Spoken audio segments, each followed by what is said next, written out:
তোমার কথায় এই সিন ক্রিয়েটগুলো আমি করেই যাব অনির্বাণ। ততদিন পর্যন্ত করে যাব যতদিন না ও জুঝতে শিখছে, যতদিন না পর্যন্ত ওর ইমিউনিটি স্ট্রং হচ্ছে।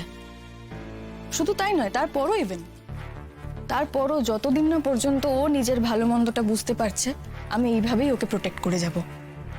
হ্যাঁ, তারপরও বড় হোক, সময় হোক, ছেড়ে দেবো ওকে ওর মতো আমি।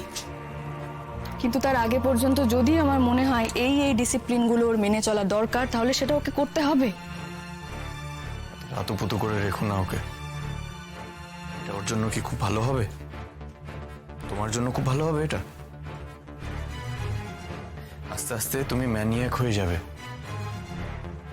সবকিছুকেই তোমার বিষাক্ত, নোংরা, পলিউটেড মনে হবে।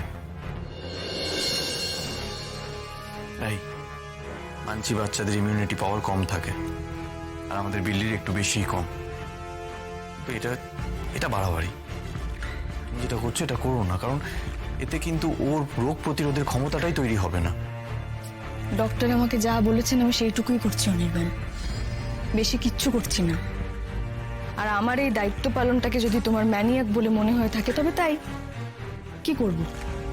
আমার সন্তানের জন্য যেটা ভালো হবে বলে আমি মনে করব, সেটুকু তো আমি উজাড় করে দেবই। তুমি কি চাইছো রে? স্পষ্ট করে বলবে। আমি সিমিকে বলবো অন্য কোথাও চলে যেতে, তাহলে তুমি ভালো থাকবে তো? ফাইন, ঠিক আছে, আমি সিমিকে অন্য কোনো একটা ভালো ফ্ল্যাট দেখে সেটেল করে দিয়ে আসবো। আমার ছোটবেলার বন্ধুকে তুমি এভাবে কথা শোনাবে, তাও আবার বিনা অপরাধে, এটা তো আমি সহ্য করবো না রাই। এখানে সিমির চলে যাওয়ার প্রসঙ্গ কোথা থেকে আসছে? মানে আমরা তো বিল্লিকে নিয়ে আলোচনা করছিলাম, তার মাঝখানে সিমির এখানে থাকা না থাকার প্রসঙ্গটা হঠাৎ করে উঠে এলো কেন?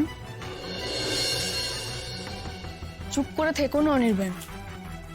তোমার কি মনে হয়, মানে সিমরান এই বাড়িতে আছে বলে আমি অশান্তি করছি, তোমার এটাই মনে হয়?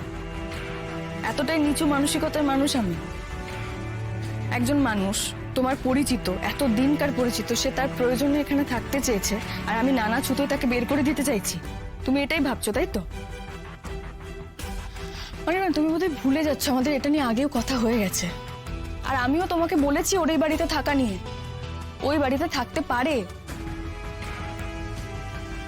আমার মনে হচ্ছে সেই কথাগুলো তুমি মন থেকে বলনি, তাহলে আজকে এই ঘটনাটা ঘটতো না। রিয়েলি?